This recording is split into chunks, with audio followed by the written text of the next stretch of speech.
السلام علیکم۔ حضرت امام شافعی رحمۃ اللہ علیہ کے زمانے میں ایک شخص کی اولاد نہیں ہو رہی تھی۔ بڑی عمر میں جا کر ایک بیٹی ہوئی، پر تسرور میں یہ قسم کھا بیٹھا کہ اس کے جہیز میں دونوں جہاں کی دولت دوں گا۔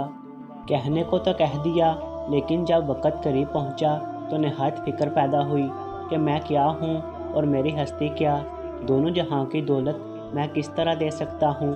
ایسی پریشانی میں ہر ایک عالم کی خدمت میں حاضر ہوا کہ میں کیا کروں اور کس طرح اپنی قسم سے بری ہو سکتا ہوں، لیکن کہیں سے جواب نہ ملا۔ جب امام شافعی رحمۃ اللہ علیہ کی خدمت میں حاضر ہوا تو آپ نے سن کر فرمایا کہ تیری قسم کا نہایت سہل علاج ہے۔ اے شخص، اپنی دختر کو قرآن مجید کی تعلیم دے، پھر قرآن مجید اس کے بغل میں رکھ کر ودا کر دے۔